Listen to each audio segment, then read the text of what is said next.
All right, President Obama offering this fix after misleading Americans, millions of Americans, I should add, into thinking they could keep their health care plan if they want it.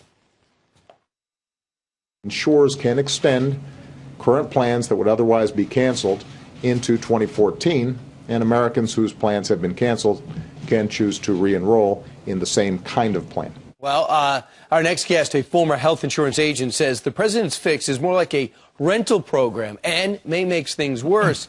C. Edmund Wright is a former health insurance agent. He joins us right now with his live reaction and to expand on his column.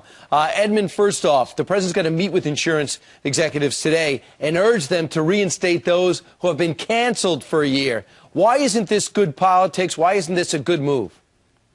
Well, as I said in the article, Brian, and good morning, you know, what he said was you can keep your policy if you like it for, 4 years leading into recently. And what you can really do now with his fix is just rent it or borrow it or lease it.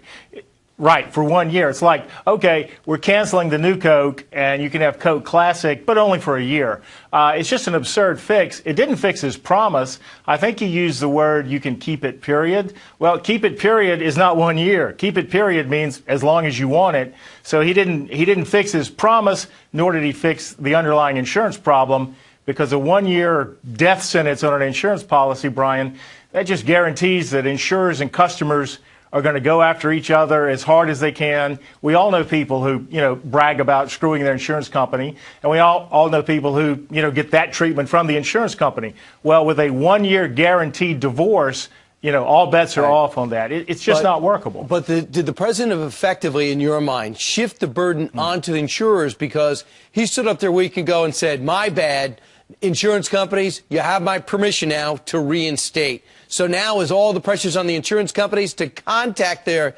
canceled customers and say, let's work out a deal? They don't want to. That was clearly, Brian, what he wanted to do.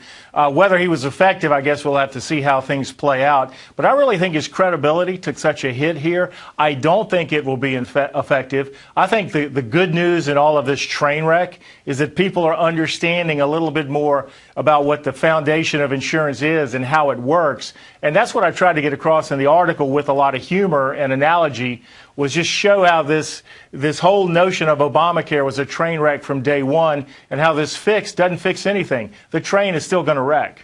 Yeah, just a yes or no. Do you believe what Ezekiel Emanuel is saying is accurate, that insurance companies want out of the individual market? Well, I think in some cases they do, but that's totally different than the government saying, you got to get out of 5 million or 10 million or 20 million policies. So, yeah. All right. C. Edmund Wright, former health insurance agent, factoring in here as we try to see if these policies will be re-upped and uncanceled. Thanks so much for joining us. Thanks, Brian.